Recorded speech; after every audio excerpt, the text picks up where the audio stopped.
Chapter, Twinkling. Rainbow Dash's muscles ached. She mentally cursed herself for allowing exhaustion to take over. All her life, she had become acquainted with flapping her wings and propelling herself everywhere through the air.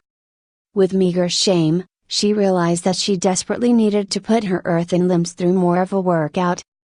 With the trek ahead of her, now was as good a time as ever to become familiar with her gift for galloping. Still, her pace was a slow, even gait.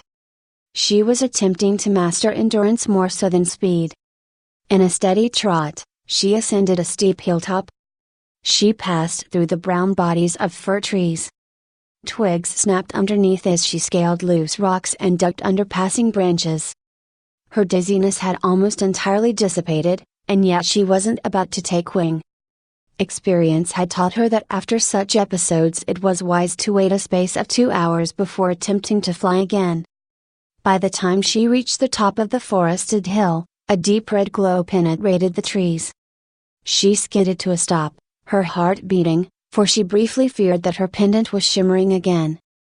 However, as she came upon a break in the trees, she realized it was something else entirely.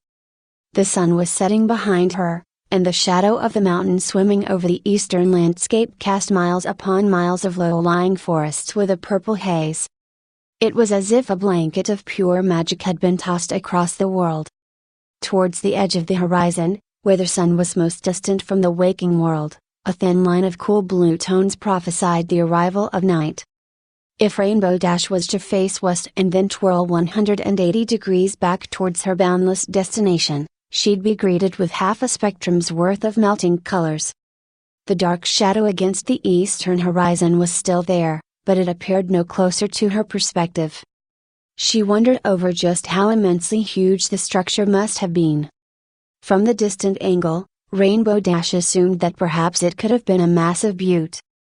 There was no telling just how tall the structure was, but the fact that it was noticeable from several miles away made her ponder. Certainly, it had to have been on the map. Rainbow Dash squatted down and reached into her saddlebag. She was halfway through unscrolling the parchment when something dimmed in her peripheral vision. She tilted her gaze up, blinking. She saw the bands of purple shadows washing over the valley below. To her better judgment, Rainbow knew that it was merely the shadows of the mountain range to the west as the sun dipped beyond the crest of the world. Still, she couldn't help but feel mesmerized, enjoying the poetic notion that she was watching the very edge of night stretching over the world in real time. Rainbow Dash knew she had only so little light left before she could look at the map without the aid of her pendant. Still, she simply sat in place on the side of the mountain, like a young filly would attend a puppet show, and gazed as the world was slowly swallowed into blissful twilight. The stars broke out overhead. The world was awash in a pale glow. If she shouted into the blossoming void, Rainbow wondered if her voice would echo all the way to the four corners of the earth. The moon rose, and it was still not full. Rainbow Dash judged it would be just a day or two. She wondered if her voice still had any use other than yelling. Her mouth became briefly dry, so she chose to gaze away from the bright orb in the sky, and once again she was at peace. Rainbow Dash never saw herself as a mirror who appreciated beauty. But, perhaps, it was never too late to start. She sat there, staring into the edge of night, not bothering to count the passing hours. Sleep came upon her like a phantom, and she couldn't remember when the twinkling stars ended, and her rolling eyes began,